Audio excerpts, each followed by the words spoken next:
আমাদের বাংলাদেশে বিশেষ করে ফেনী, নোয়াখালী, লক্ষ্মীপুর, এদিকে মনোহরগঞ্জ, সিলেটের কিছু অঞ্চল সহ খুলনারও কিছু এলাকা হঠাৎ বন্যা শুরু হয়ে যায়। এর মাঝে ফেনীর ঘটনাটা, এটা আমার কাছে পরিকল্পিতই মনে হয়। এই জন্য বললাম যেভাবেই হোক, আপনার সাথে আমার সাথে কিছু চুক্তি হতে পারে,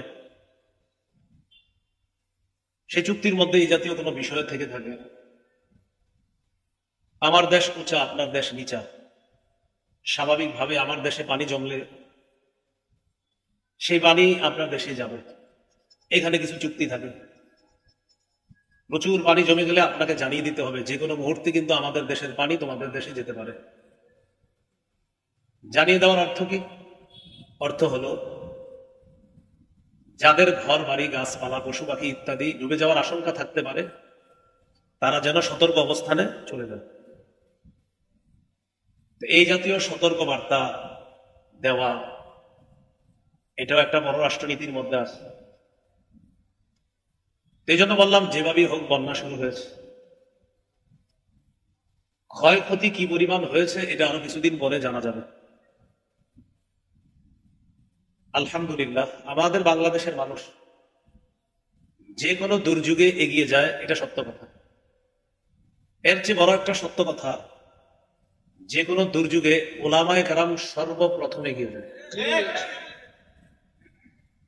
তবে এবারের দুর্যোগের বিষয়টা একটু অন্যরকম হয়েছে। কেমন যেন এবারের দুর্যোগ সারা বাংলাদেশের মানুষকে এক করে দিয়েছে। ওলামায়ে কেরামের পাশাপাশি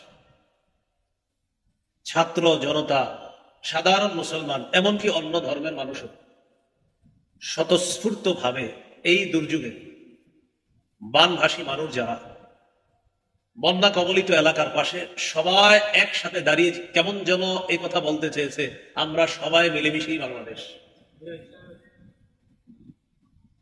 এই যে সবার ভিতরে কেমন যেন আমরা সবাই মিলেমিশে বাংলাদেশ, এই চেতনা যদি থাকে, সেদিন বেশি দূরে না যেদিন বাংলাদেশ কারো সাহায্য ছাড়াই নিজেরাই স্বনির্ভর একটা জাতি হিসাবে পৃথিবীতে আত্মপ্রকাশ করবে ইনশাআল্লাহ।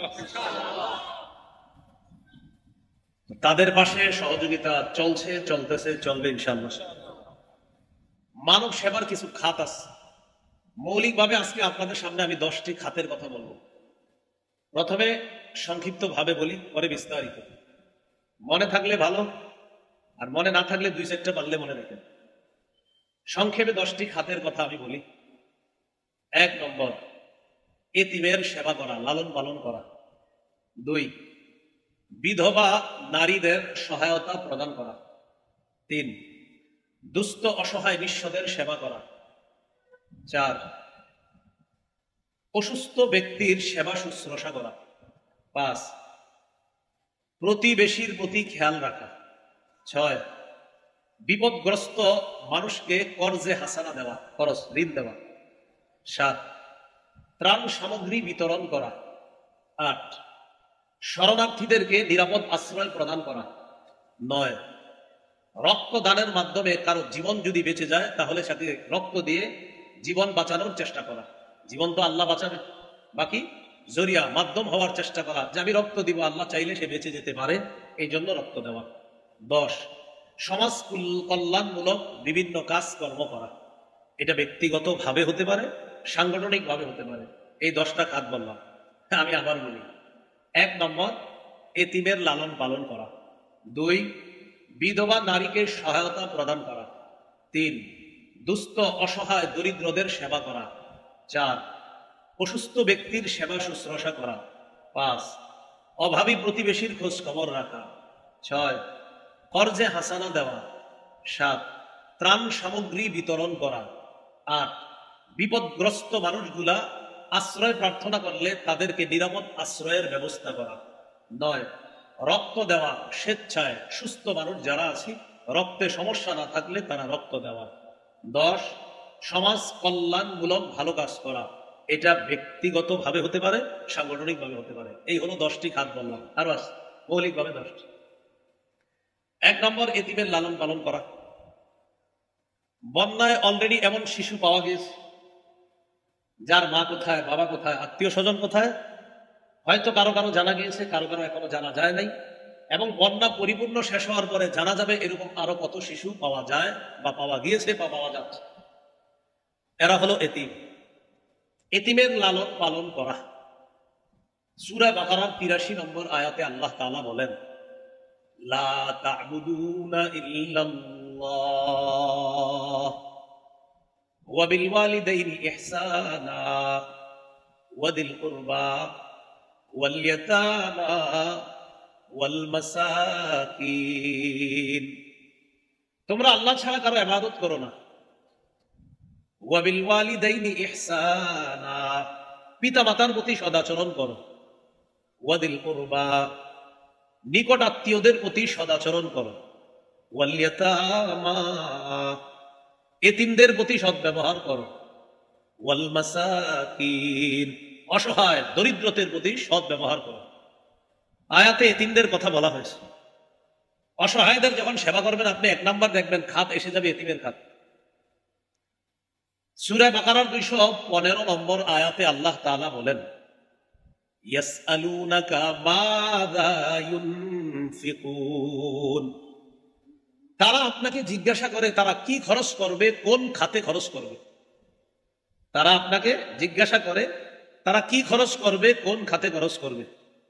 এই জায়গায় এই তারা দ্বারা উদ্দেশ্য একদল মানুষ, ওই মানুষদের যিনি নেতৃত্ব দিয়েছিলেন তার নাম আমর ইবনুল জামুহ রাদিয়াল্লাহু তাআলা।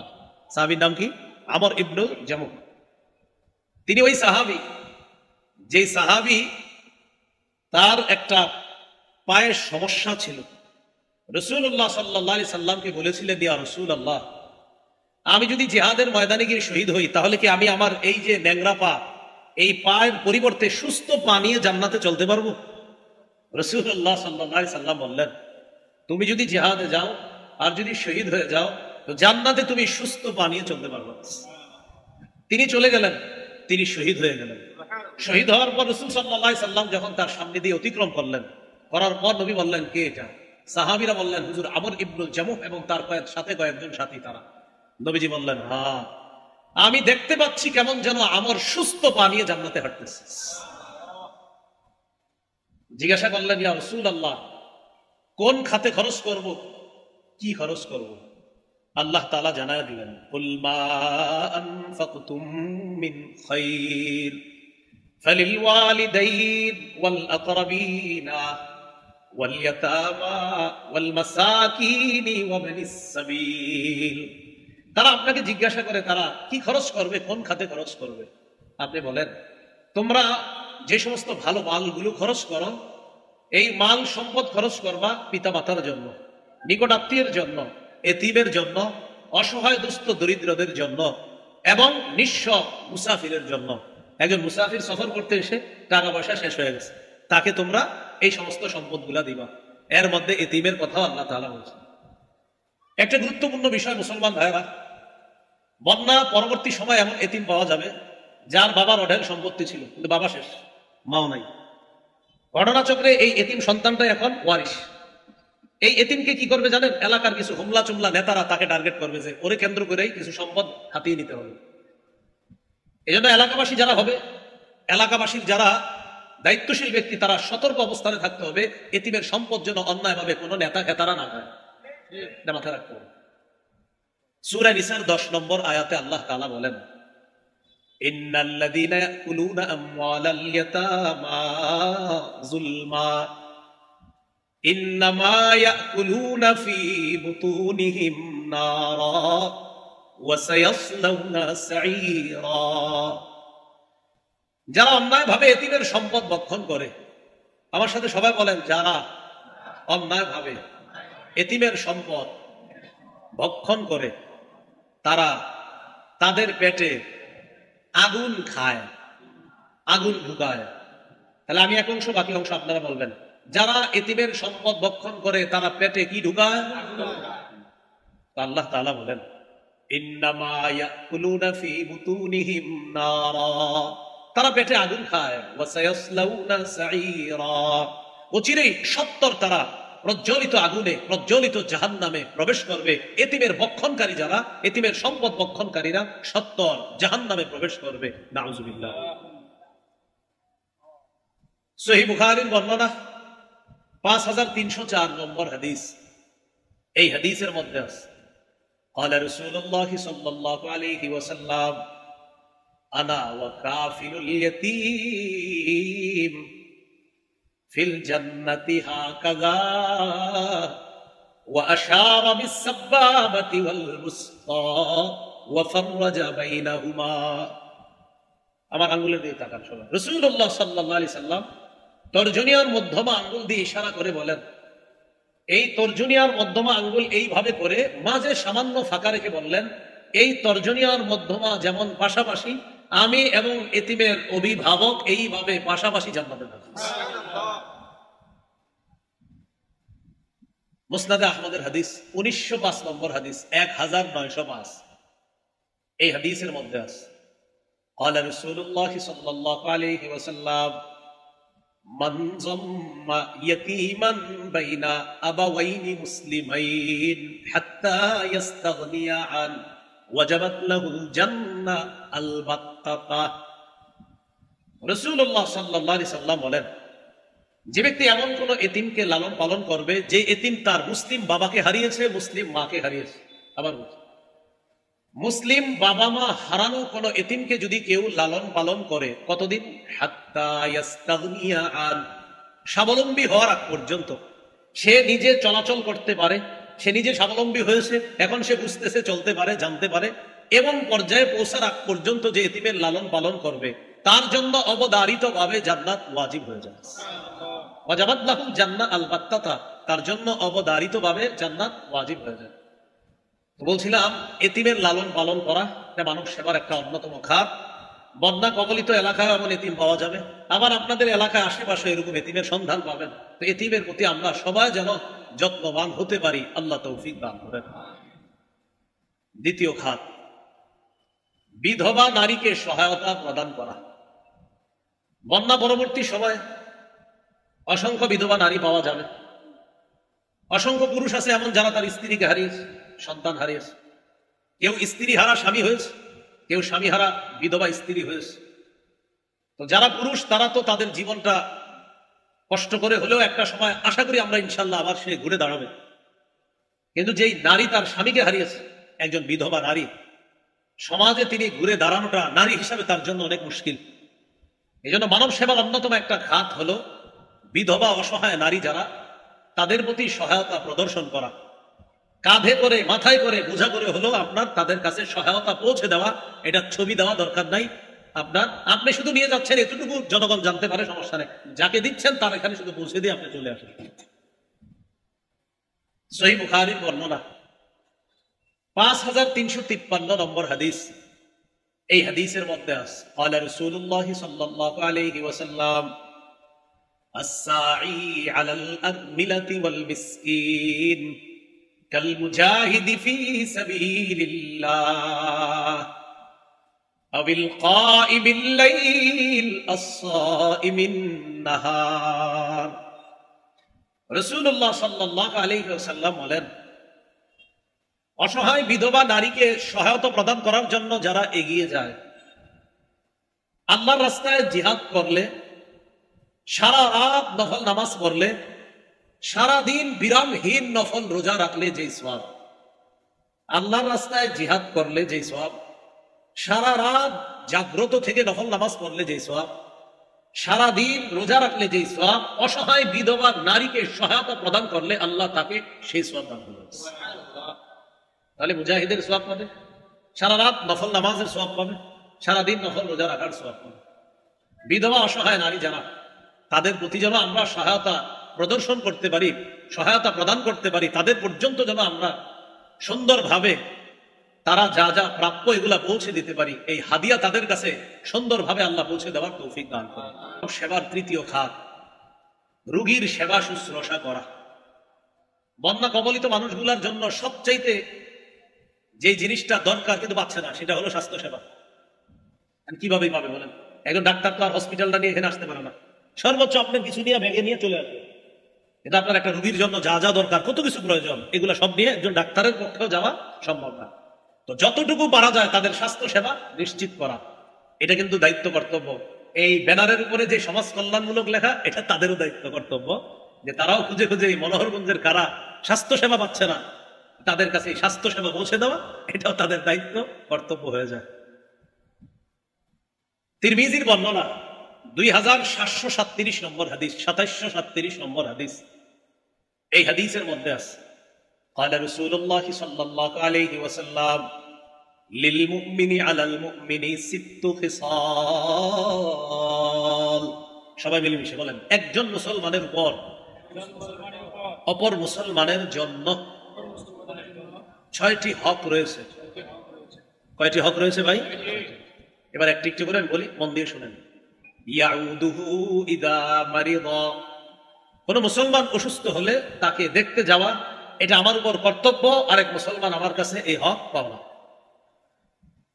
2 নাম্বার, ওয়াশহাদুহু ইদা মাতা, কোন মুসলমান মারা গেলে তার কাফন দাফনে অংশগ্রহণ করা, এটা একজন মুসলমানের দায়িত্ব কর্তব্য, আরেক মুসলমান আমার আপনার কাছে এটা পাওয়া। 3 নম্বর, ওয়ায়ুজিবুহু ইদা দাআ, কোন মুসলমান দাওয়াত দিলে ওজন না থাকলে তার দাওয়াত গ্রহণ করা। বিসমিল্লাহ। কোন মুসলমান দাওয়াত দিলে ওজন না থাকলে তার দাওয়াত গ্রহণ করা। 4 নাম্বার, ওয়ায়ুসাল্লিমু আলাইহি ইদা লাকিয়া, কোন মুসলমানের সাথে সাক্ষাৎ হলে তাকে সালাম দেওয়া।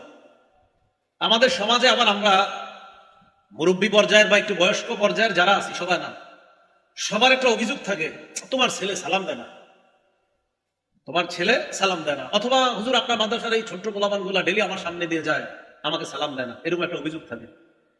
এই জাতীয় অভিযোগ আপনাদেরকে কেউ করলে আপনি বলবেন আপনি দিচ্ছেননি। যদি কেউ বলে তোমার ছেলেটা আমাকে সালাম দেয় না, আপনি বলবেন আপনি আমার ছেলেকে সালাম দিচ্ছেননি একদিন। না, কেন দেন না? আমি ডেলি এইভাবে ভাব ধরে থাকতাম, তোমার ছেলে আমার সালাম দিবে এই জন্য। আপনাকে অভিযোগ করতে পারে আমি মসজিদের সামনে বসা, তোমার ছেলেটা কত দেখে আমাকে সালাম দেয় না। আবার অভিযোগ করতে পারে আমি বাজারে যাচ্ছিলাম, তোমার ছেলেটা দেখলাম দোকানের সামনে বসা, আমাকে সালাম দেয় না। আপনি বলবেন হাদিসে আসছে যিনি হাঁটবে তিনি বসা ব্যক্তিকে সালাম দেবে, আমার ছেলে তো বসা ছিল, আপনি হাঁটা অবস্থায় সালামটা কেন দিলেন না? মুরব্বী যারা আছেন, অথবা একটু বয়স বেশি যাদের, অথবা সিনিয়র যারা, মনে রাখবেন জুনিয়রদেরকে একদিন সালাম দিলে ও আপনাদের 10 দিন সালাম দিবে। ওরে আপনি একদিন সালাম দেন, আসসালামু আলাইকুম ওয়া রাহমাতুল্লাহ, ও আপনাকে খুঁজে খুঁজে খালি সালাম দিবে, আসসালামু আলাইকুম কাকা ভালো আছেন।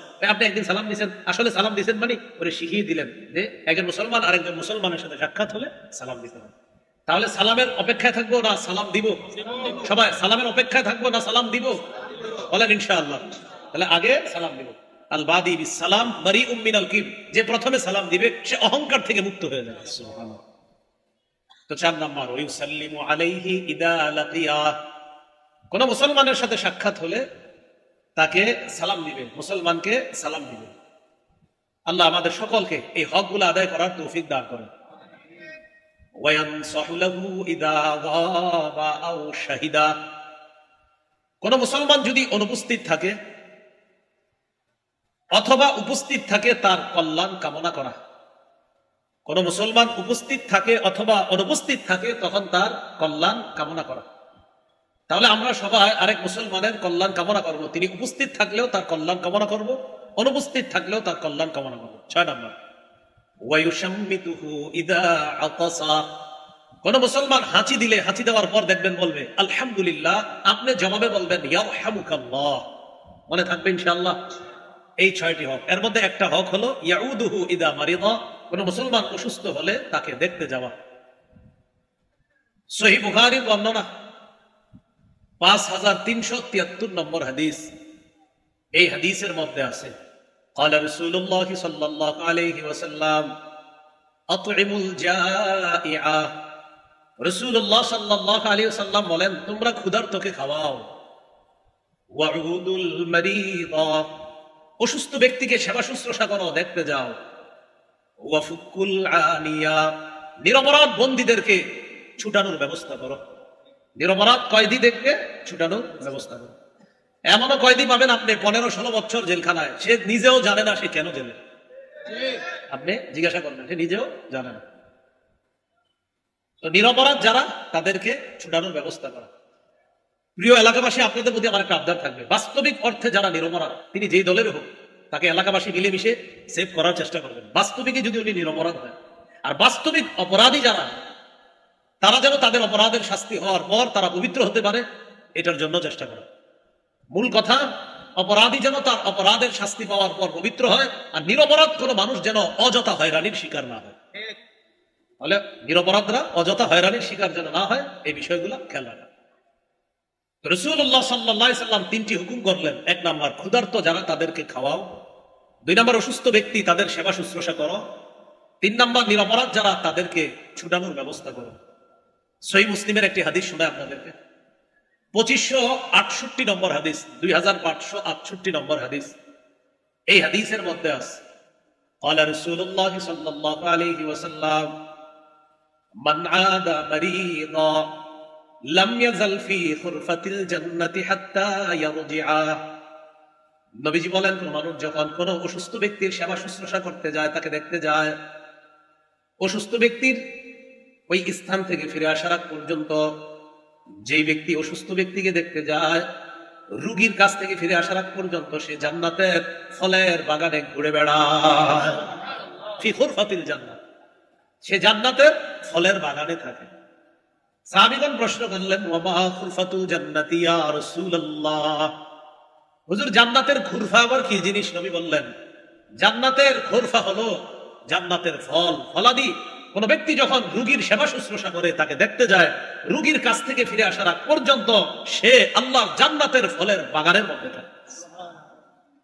ফলে রোগীর সেবা শুশ্রূষা করা এটা অনেক বড় ফজিলতের কাজ।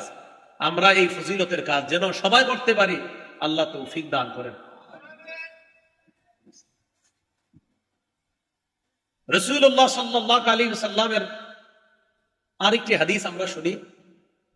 নবীজি সাল্লাল্লাহু আলাইহি ওয়াসাল্লাম বলেন, কিয়ামতের ময়দানে আল্লাহ তাআলা বলবেন, কোথায় ভাই? কিয়ামতের ময়দানে আল্লাহ তাআলা ঘোষণা করবেন, ইয়া ইবনা আদম, হে আদম সন্তান, মারিতু ফালাম তাউদনি, আমি অসুস্থ হয়েছি, তুমি আমাকে দেখতে আসো নাই। আল্লাহ বলবেন, ক্বালা ইয়া রাব্বি কাইফা আউদুকা ওয়া আনতা রাব্বুল আলামিন, আল্লাহ আপনাকে কিভাবে দেখতে যাব? আপনি না বিশ্বজগতের রব, আপনি কি অসুস্থ হন নাকি? আমি আপনাকে কিভাবে দেখবো? আল্লাহ, আপনি তো বিশ্বজগতের রব, আপনি তো অসুস্থ হন না। আল্লাহ তাআলা বলবেন, আমা আলিমতা আন্না আবদি ফুলানান মারিদা, তুমি কি জানো না আমার অমুক বান্দা অসুস্থ হয়েছে? ফালাম তাউদহু, তুমি তাকে দেখতে যাও নাই। আমা আলিমতা আন্নাকা লাউ উত্তাহু, তুমি যদি আমার ওই বান্দাকে দেখতে যাইতা, লাওয়াজাদতানি ইনদাহু, আমার ওই অসুস্থ বান্দার কাছে আমি আল্লাহকেই খুঁজে পেয়ে যাইতাম। আমি অসুস্থ হয়েছি, তুমি দেখতে আসো নাই। বান্দা বলবে, আল্লাহ আপনি বিশ্ব জগতের রব, আপনাকে কিভাবে দেখতে যাব? আপনি কি অসুস্থ হন? আল্লাহ তাআলা বলেন, আমা আলিমতা আন্না আবদি ফুলানান মারিদা ফালাম তাউদহু, তুমি কি জানো না আমার অমুক বান্দা অসুস্থ হয়েছে, তুমি তাকে দেখতে যাও নাই। আমা আলিমতা আন্নাকা লাউ উত্তাহু লাওয়াজাদতানি ইনদাহু, তুমি কি জানো না যদি ওই বান্দার কাছে তুমি তাকে দেখতে যাইতা, তার সেবা শুশ্রূষা করার জন্য যাইতা, তাহলে তার কাছেই আমাকে, আমি আল্লাহকে খুঁজে পাইতাম। রোগীর সেবা শুশ্রূষা যেন আমরা করতে পারি, আল্লাহ তৌফিক দান করেন। এই গেল মানব সেবার 3 নম্বর খাত। মানব সেবার 4র্থ খাত, প্রতিবেশী যারা আছে তাদের খোঁজ খবর রাখা। বন্যা কবলিত এমন মানুষ আছে যাদের প্রতিবেশীরা মাশাআল্লাহ অনেক কোটিপতি, হয়তো শহরে বা কোথাও থাকে। বন্যা তাদেরকে গ্রাস করেনি, কিন্তু তার প্রতিবেশীকে গ্রাস করেছে। এই মুহূর্তে ওই প্রতিবেশীর খোঁজ খবর নেওয়া, কেমন আছে, কি অবস্থায় আছে, তাদের খোঁজ খবর নেওয়া, এটা মানব সেবার অন্তর্ভুক্ত। এটা দায়িত্ব, এটা কর্তব্য। সহিহ বুখারীর বর্ণনা 6015 নম্বর হাদিস। এই হাদিসের মধ্যে আছে, قال رسول الله صلى الله عليه وسلم ما زال جبريل يوصيني بالجار حتى ظننت انه سيورثه। রাসূলুল্লাহ সাল্লাল্লাহু আলাইহি সাল্লাম বলেন, জিবরিল আমিন আমাকে প্রতিবেশীর ব্যাপারে এত বেশি ওসিয়ত করেছে, প্রতিবেশীর হক আদায় করার ব্যাপারে এত বেশি আমাকে বলেছে, আমি ধারণা করে ফেললাম না জানি প্রতিবেশীকে উত্তরাধিকার বানায়া দেয়, আমার এমন ধারণা হয়ে গেছে। এত বেশি বলছে প্রতিবেশীর হক আদায় করেন, প্রতিবেশীর হক, মানে আমি টেনশনে পড়ে গেছি, না জানি জিবরিল আমিন আল্লাহর পক্ষ থেকে এই হুকুম নিয়ে আসে যে উত্তরাধিকারের মধ্যেও প্রতিবেশীদের রেখে দেন। এই টেনশনে পড়ে গেলাম, এত বেশি প্রতিবেশীর হক আদায় করতে হচ্ছে।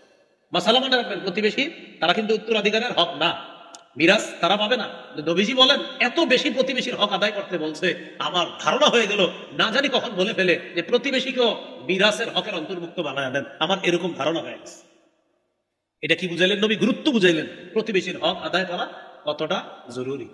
আল্লাহ কথাগুলা বুঝার তৌফিক দান করেন। রাসূলুল্লাহ সাল্লাল্লাহু আলাইহি সাল্লামের আরেকটি হাদিস আমরা জানি,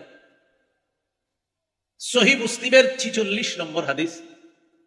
এই হাদিসের মধ্যে আছে ওয়াল্লাহি লা ইউমিনু, আল্লাহর কসম সে ঈমানদার হবে না।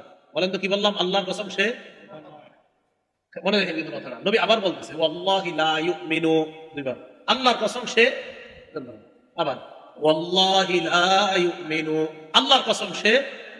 এবার আপনারা বলেন আল্লাহর কসম সে, আবার আল্লাহর কসম সে, আবার আল্লাহর কসম সে। কয়বার বললেন? কে? আপনারা বলেন কে? সাহাবীরা প্রশ্ন করলেন কিলা মান ইয়া রাসূলুল্লাহ, হুজুর কে? যে বললেন না সে, সাহাবীরা বললেন হুজুর কে? আপনি যে বললেন সে ইমানদার না, সে ইমানদার না, আল্লাহর কসম সে ইমানদার না। আমার আপনার যেমন প্রশ্ন আসছে হুজুর সেটা কে? সাহাবীরা নবীজির বললেন কিলা মান ইয়া রাসূলুল্লাহ, হুজুর এই সে কে?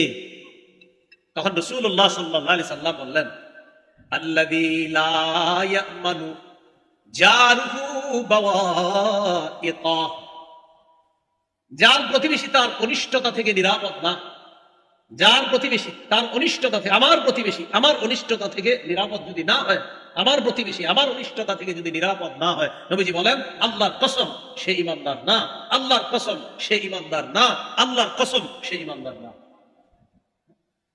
পাশাপাশি দুই ঘর, রাতের বেলা এক চালের উপরে নারিকেল পড়ছে, হয়তো এটা নিয়ে সকালে ঝগড়া শুরু, এসা পর্যন্ত। আর কি আশ্চর্য কথা! আপনার গাছের বড়ই পাশের ঘরের এক বাচ্চা হাতে দিস, হ্যাঁ আমার বড়ই তোমার ছেলে ধরলো কেন? প্রথমে শুরু করছে দুই ঘরের মহিলা, সেই ঝগড়া পুরুষদের কাছে গেছে, সেই ঝগড়া রাত এসার সময় গিয়ে চলতেছে সারাদিন। ঘটনা কি? বড়ই নিয়ে শুরু। রাসূলুল্লাহ সাল্লাল্লাহু আলাইহি সাল্লাম বললেন প্রতিবেশীর অনিষ্টতা থেকে যদি আরেকজন প্রতিবেশী নিরাপদ না থাকে, আল্লাহর কসম সেই ইমানদার না, সেই ইমানদার না, সেই ইমানদার না। আল্লাহ আমাদের সকলকে প্রতিবেশীর হক, এই মানব সেবাটা উত্তম ভাবে আদায় করার তৌফিক দান করেন। আরেকটা হাদিস শুনুন, রাসূলুল্লাহ সাল্লাল্লাহু আলাইহি সাল্লাম বলেন, এটা হাদিসের কিতাব আছে আমার সিলসিলাতুস সহিহা, এই কিতাবের 149 নম্বর হাদিস। এই হাদিসের 149 এবং 146 এর মধ্যে আছে قال رسول الله صلى الله عليه وسلم ليس المؤمن الذي يشبع وجاره جائع إلى جنبه। রাসূলুল্লাহ সাল্লাল্লাহু আলাইহি সাল্লাম বলেন ওই ব্যক্তি ইমানদার না যে ব্যক্তি পরিতৃপ্ত হয়, পেট ভরে খায়। ওই ব্যক্তি ইমানদার না যে পেট ভরে খায়, উদর ভর্তি করে খায়, অথচ তার পাশের প্রতিবেশী ক্ষুধার্ত। নবী বলেন সে ইমানদার না। উদর ভর্তি করে খায়, তার প্রতিবেশী ক্ষুধার্ত, সে ইমানদার না। আল্লাহ আমাদেরকে প্রতিবেশীর হক আদায় করার তৌফিক দান করেন। মানব সেবার পঞ্চম খাত, পাঁচটা চলে গেল না? পাঁচটা গেছে, তাহলে ষষ্ঠ খাত। মানব সেবার ষষ্ঠ খাত হলো কর্জে হাসানা দেওয়া। কি দেওয়া? কর্জে হাসানা। কি পাঁচটা গেল না চারটা গেল? না পাঁচটা গেছে, না পাঁচটাই মনে হয়। আচ্ছা, এক নাম্বার আলোচনা করলেই তো পারবো। এক নাম্বার এতিম লালন পালন, দুই নাম্বার বিধবা অসহায়দের প্রতি সেবা প্রদান, তিন নাম্বার দুস্থদের সেবা করা। এটা আলোচনা করি নাই, ঠিক আছে, চারটা গেছে। তিন নম্বরে আসছে হলো আপনার রোগীর সেবা করা, বলে ফেলছি। আর চার নম্বরে বলছি হলো আপনার প্রতিবেশীর হক আদায় করা। মাশাআল্লাহ, চারটাই গেছে, ওইটা বাকি আছে দুস্থ অসহায়দের সেবা করা, এটা এখনো বলি নাই। কি বুঝলাম না, আপনারা শ্রোতা, আমার ছাত্ররা তো মনে রাখে, আপনারা মনে রাখেন কেন? মাঝে মাঝে মনে করাই দিলেন না, সামনে থেকে একটু মনে রাখবেন, ঠিক আছে ইনশাল্লাহ। খাতা কলম নিয়ে উনি লিখতেছে সবাই, উনি আবার দিকে দিকে বলতেছে। মাশাআল্লাহ, আপনার বিষয়টা ভালো লাগছে, আল্লাহ আপনার বরকত দান করেন। একটা বাকি আছে, সেটা হলো অসহায় দুস্থদের সেবা সহযোগিতা করা। আলহামদুলিল্লাহ, এটা তো চলতেছে, উলামায়ে কেরাম স্বতঃস্ফূর্ত ভাবে সেবা প্রদান করতেছে। এই ব্যাপারে কিছু দলিল নেই। আমরা সূরা বালাদের 14 থেকে 16 নম্বর আয়াত, সূরা বালাদটা 30 নম্বর পারা একটা সূরা। আল্লাহ তাআলা নবীজিকে জানায় দেয়, হাবিব আপনি আপনার উম্মতকে জানায় দেন জান্নাতের ঘাটি যদি তারা অতিক্রম করতে চায়, জান্নাতের ঘাটি, তো তাদেরকে কিছু আমল আছে, এর মধ্যে কিছু আমল জানায় দেন যে জান্নাতের ঘাটি অতিক্রম করার অন্যতম কিছু খাত আছে। সেটা কি? আল্লাহ তাআলা বলেন, আও ইতআমুন ফি ইয়াউমিন দি মাসগাবা ইয়াতীমান যা মাকরাবা আও মিসকিনান যা মাকরাবা। ক্ষুধার দিনে ইতআম খাওয়ানো, ক্ষুধার দিনে খাওয়ানো, ইয়াতীমান যা মাকরাবা ইতিমকে খাওয়ানো, নিকট আত্মীয়কে খাওয়ানো, আও মিসকিনান যা মাকরাবা ভুলণ্ঠিত অভাবগ্রস্তকে খাওয়ানো, মানে জান্নাতের ঘাটি অতিক্রম করা। ক্ষুধার দিনে খাওয়ানো, বলেন এখন ক্ষুধার দিন চলতেছে, আহারে তাদের ক্ষুধার্ত অবস্থা চলতেছে, এই ক্ষুধার দিনে খাওয়ানো, এতিমকে খাওয়ানো, অসহায়কে খাওয়ানো, ভুলণ্ঠিত অভাবগ্রস্তকে খাওয়ানো, মানে হলো জান্নাতের ঘাটি অতিক্রম করা। সূরা মুদ্দাসসিরের 42 থেকে 44 নম্বর আয়াতে আল্লাহ তাআলা বলেন, জান্নাতীরা জাহান্নামীদেরকে বলবে, মা সালাকাকুম ফি সাকার, আচ্ছা তোমাদেরকে কোন জিনিস সাকর নামক জাহান্নামে প্রবেশ করালো? তারা জবাব দিবে, ক্বালু লাম নাকু মিনাল মুসাল্লিন, আমরা নামাজ পড়তাম না, এই জন্য আজকে এই জাহান্নামে আছি। নাউজুবিল্লাহ।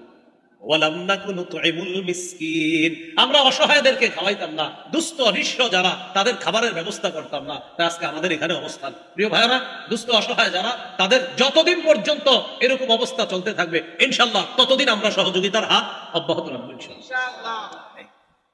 তাহলে জান্নাতের ঘাটি অতিক্রম করা আর জাহান্নাম থেকে মুক্তি পাওয়ার একটা অন্যতম কারণ হলো আপনার অসহায়দেরকে খাওয়ানো। আবার জাহান্নামে যাওয়ার কারণ অসহায়দেরকে না খাওয়ানো, তাদের প্রতি খেয়াল না রাখা। আল্লাহ হেফাজত করবেন। সহিহ বুখারীর 12 নম্বর হাদিস, এই হাদিসের মধ্যে আছে, এক ব্যক্তি রাসূলুল্লাহ সাল্লাল্লাহু আলাইহি সাল্লামকে প্রশ্ন করলেন, আইয়ুল ইসলামি খায়রুন ইয়া রাসূলুল্লাহ, ওগো আল্লাহর নবী আমি আপনার কাছে জানতে চাই ইসলামের কোন শিষ্টাচারটা সবচাইতে উত্তম, ইসলামের কোন রীতিনীতিটা সবচাইতে উত্তম? فقال رسول الله صلى الله عليه وسلم تطعم الطعام, অসহায় যারা ক্ষুধার্ত তাদেরকে খাবার খাওয়ানো, এটা ইসলামের শ্রেষ্ঠ রীতিনীতির অন্তর্ভুক্ত। অসহায়দেরকে খাওয়ানো এটা ইসলামের শ্রেষ্ঠ একটা রীতিনীতির অন্তর্ভুক্ত। অসহায় দুস্থ যারা, তাদের পাশে যেন আমরা সবাই মিলেমিশে দাঁড়াতে পারি, আল্লাহ তৌফিক দান করেন। 6 নম্বর, কর্জে হাসানা। অনেক মানুষ, অনেক ব্যবসায়ীরা কোটি কোটি টাকা লস খেয়েছে। আজকে জানলাম ফেনীর একজন 8 কোটি টাকার একটা ব্যবসা, আপনার মাছের ব্যবসা, 8 কোটি টাকা ব্যাস শেষ, মানে লস, পুরাটাই লস। কিছুদিন আগেও যদি উনি মাছগুলো বেচতে পারতো, ওনার ভাষ্য অনুযায়ী আরেকজন বললেন তাও 5 কোটি টাকা বেচতে পারতো। তো যাই হোক সব শেষ। তো এই জাতীয় আমরা একজনের ব্যাপারে শুনলাম, আরো কত মানুষ আছে। এখন হলো ধনী প্রতিবেশী যারা, তারা চাইলে তাদেরকে একটা হলো সহায়তা প্রদান করা, আর একটা হলো তাদেরকে কর্জে হাসানা দেওয়া, উত্তম ঋণ দেওয়া, যে তুমি ইনশাল্লাহ যতদিন পর্যন্ত ঘুরে দাঁড়াতে না পারো চেষ্টা করো, কিছু টাকা পয়সা খরচ দিলাম, তুমি ইনশাল্লাহ আবার ঘুরে দাঁড়াতে পারলে আমার এই টাকাগুলো পরিশোধ করে দিবা। এটা কর্জে হাসানা। হ্যাঁ, সুদ মুক্ত ভাবে, সুদ ছাড়া, মাশাআল্লাহ, সুদ ছাড়া ঋণ দিতে হবে, এরকম বলা। ইবনে মাজার বর্ণনা 2430 নম্বর হাদিস, 2430, এই হাদিসের মধ্যে আছে, قال رسول الله صلى الله عليه وسلم ما من مسلم يقرض مسلما قرضا مرتين الا كان كصدقتها مرتان, কোন মুসলমান যদি আরেক মুসলমানকে 2 বার কর্জে হাসানা দেয়, কোন মুসলিম যদি অপর মুসলমানকে 2 বার কর্জে হাসানা দেয়, কর্জে হাসানা মানে খরচ দেওয়ার পর আবার সেটা ফেরত পাবে। নবী বলেন যে টাকা দেওয়ার পর আবার ফেরত পায়, এমন 2 বার যদি কর্জে হাসানা দেয়, একবার এই টাকাগুলা সদকা করার সওয়াব আল্লাহ তাকে দিয়ে দিবেন। আপনি কিন্তু সদকা করেন নাই, সদকা মানে কি যেটা করছেন আর পাবেন না, কিন্তু কর্জ মানে যেটা দিবেন পেয়ে যাবেন। কিন্তু এই কর্জ 2 বার দিবেন আপনি এই 2 বার কর্জ দেওয়ার কারণে যতটুকু টাকা কর্জ দিলেন আবার পাবেন। নবীজি বলেন মাঝখান দিয়ে তুমি একটা সদকারও সওয়াব পেয়ে যাবে।